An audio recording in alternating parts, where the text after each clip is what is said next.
Hello viewers, আসসালামু আলাইকুম। Defence update চ্যানেলে সবাইকে স্বাগতম। আজকে আরেকটি ভিডিও নিয়ে আপনাদের মাঝে হাজির হলাম।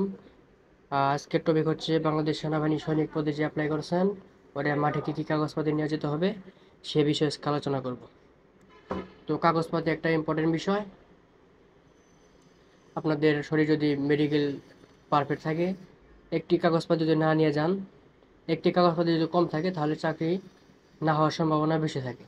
তো সবাই গুরুত্ব দিয়ে ভিডিওটা স্কিপ করবেন না, গুরুত্ব দিয়ে ভিডিওটা দেখবেন। তো আজকে আলোচনা করবো কী কী কাগজপত্র নিয়ে যেতে হবে।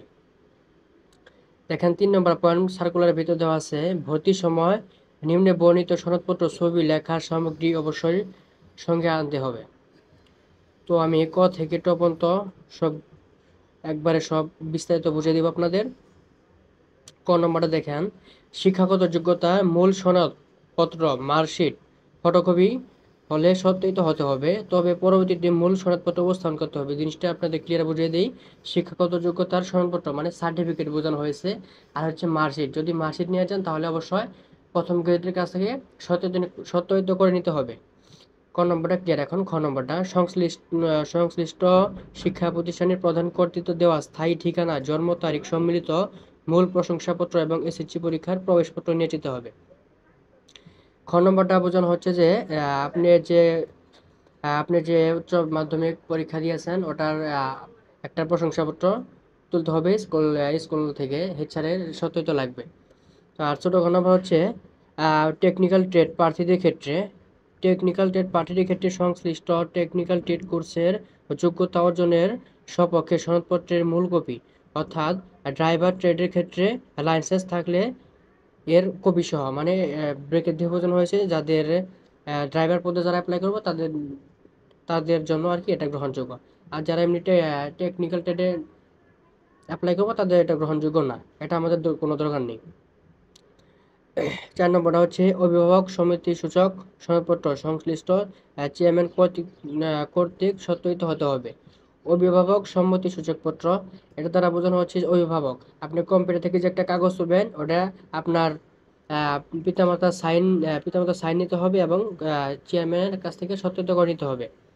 তারপর দেখেন সংশ্লিষ্ট চেয়ারম্যান কর্তৃত্ব দেওয়ার জন্মসূত্রে নাগরিকত্ব চারিত্রিক সনদপত্র। এখানে আমি একটু সহজ করে দিই, আমরা সাধারণভাবে যে চেয়ারম্যান সার্টিফিকেট বলি ওগুলো, নাগরিকত্ব ও চারিত্রিক সনদপত্র এগুলো লাগবে। আর নিজ জন্ম নিবন্ধন সনদপত্র এবং জাতীয় পরিচয়পত্রের সত্যায়িত ফটোকপি যদি থাকে। এখানে দেখেন বলা হয়েছে যদি থাকে, তাহলে জন্ম নিবন্ধন হলেও হবে, জাতীয় পরিচয়পত্রেও হলেও হবে। জাতীয় পরিচয়পত্র হলে সত্যায়িত লাগবে অবশ্যই। তারপর দেখেন পিতা মাতার জাতীয় পরিচয়পত্র, স্মার্ট কার্ড সত্যায়িত ফটোকপি। তারপর দেখেন সদ্য তোলা পাসপোর্ট সাইজের 5 সেন্টিমিটার × 4 সেন্টিমিটার 6 কপি এবং স্ট্যাম্প সাইজের 2 কপি সত্যায়িত হতে হবে। ফটো লাগবে আপনার 6 কপি আর 2 কপি, 8 কপি ফটো লাগবে। 8 কপি ফটো আপনাদের অবশ্যই সত্যায়িত করে নিতে হবে, ঠিক আছে। তারপর দেখেন মাঠে আপনাদের কি কি লাগবে। সাঁতার পরীক্ষার জন্য প্রয়োজনীয় পোশাক লাগবে। আপনাদের অবশ্যই সাঁতার পরীক্ষা করানো হবে, সেই জন্য যাবতীয় সাঁতার কাটার জন্য সমস্ত পোশাকপাতি নিয়ে যাবেন। তারপর লিখিত পরীক্ষার জন্য কলম, জ্যামিতি বক্স, পেন্সিল, স্কেল, ক্লিপবোর্ড ইত্যাদি এগুলো নিয়ে যাবেন, অবশ্যই লাগবে এগুলো পরীক্ষা দেওয়ার সময়।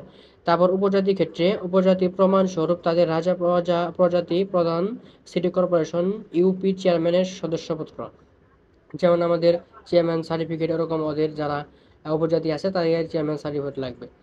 তো তারপর দেখেন স্বাস্থ্য পরীক্ষা, শারীরিক পরীক্ষা, লিখিত পরীক্ষা, বাংলা, ইংরেজি, গণিত, সাধারণ জ্ঞান ও বুদ্ধিমত্তা সাক্ষরতার মাধ্যমে যোগ্য প্রার্থী নির্বাচন করা হবে। টেকনিক্যাল ট্রেড প্রার্থী সংশ্লিষ্ট ট্রেড বিষয়ক ব্যবহার পরীক্ষা অংশগ্রহণ করতে হবে। আপনাদের মাঠে টিকার জন্য এগুলো অবশ্যই কাগজপাতি নিয়ে যেতে হবে। কাগজপাতি এই ডকুমেন্টগুলো খুবই একটা ইম্পর্টেন্ট বিষয়। আপনি যদিও মেডিকেলে পারফেক্ট থাকেন, তা বাদেও কোনো একটা কাগজপত্র না নিয়ে গেলে আপনার চাকরি হবে না। তো অবশ্যই সব কাগজপত্র নেওয়ার চেষ্টা করবেন। এতক্ষণ পর্যন্ত আমাদের ভিডিও দেখার জন্য আপনাকে অসংখ্য ধন্যবাদ। আরও নতুন নতুন ভিডিও পেতে আমাদের চ্যানেলের পাশে থাকুন, সাবস্ক্রাইব করুন এবং ভিডিওতে একটা লাইক দেন। সবাই ভালো থাকেন, সুস্থ থাকেন। খুদা হাফেজ।